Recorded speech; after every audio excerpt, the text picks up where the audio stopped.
Hi friends आपण मानकु स्वागत आपनकर प्रिय YouTube channel MJ smile world को आज वीडियो रे आपण माने देखिबे बूथ वाइज रिजल्ट आपण जो इलेक्शन होइतिला आपण बूथ वाइज रिजल्ट आपण माने किपरि चेक करिवे आपनकर केउ बूथ रु केउ कैंडिडेट आपनकर केते वोट पाइछंती। तो सिंपली आपनकर ब्राउजर टी ओपन करंतु ओपन करबा पर एठी सर्च करंतु सीओ ओडिसा एभली पेज टी आपनकर ओपन हि जिवो एठी चीफ इलेक्टोरल ऑफिसर ओडिसा रहिछि आपण यहाँ पर क्लिक करिवे क्लिक करिया पर होम पेज टी आपनकर एभली ओपन हि जिवो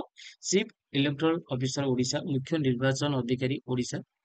एठी आपनकर इलेक्शन प्लानिंग रहिछि इलेक्शन प्लानिंग ऊपर आपण एठी क्लिक करिवे क्लिक करिया पर पास्ट इलेक्शंस रहिछि आपण यहाँ पर क्लिक करिया पर वर्तमान देखंतु लास्ट आपनकर बाय इलेक्शन होइतिला झारसुगुडा रे पूल डेट था आपनकर 10th मे आपनकर लास्ट अपडेट करा जायछि 2024 रो वर्तमान पर्यंत अपडेट करा जाय नाही तो बहुत शीघ्र आपनकर अपडेट करा जिवो मो एग्जांपल पई आपनको 2019 रो इलेक्शन टी देखौछि तो सिंपली एटी 2019 ऊपर एटी क्लिक करंतु क्लिक करिया पर आपण फॉर्म 20 रे ही पाई परिबे आपनकर booth wise result sheet eighty आपनकर लोकसभा रहिछि विधानसभा रहिछि ओके एठी विधानसभा पर जदि क्लिक करछंती आपनकर असेंबली कन्स्टिट्यूएंसी विधानसभा पे जहाँ भी वोटिंग होइतिला आपनकर कन्स्टिट्यूएंसी रु आपन एठी रिपोर्ट टी पाई परिबे ओके तो सिंपली एठी आपनकर कन्स्टिट्यूएंसी आपन सर्च करिवे एठी आपनकर देखंतु हमर रहिछि पीपली आपन आपनकर सर्च करिवे पीपली ऊपर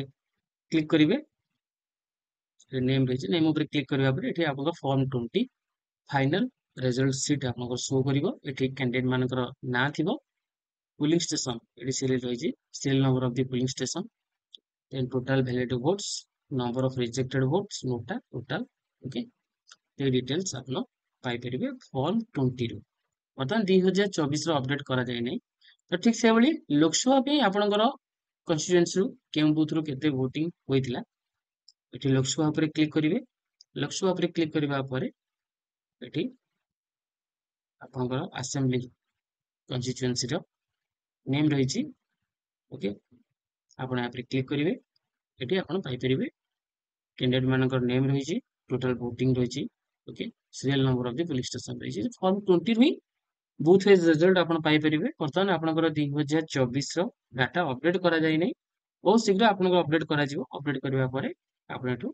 बूथ वाइज रिजल्ट पाई परिबे धन्यवाद।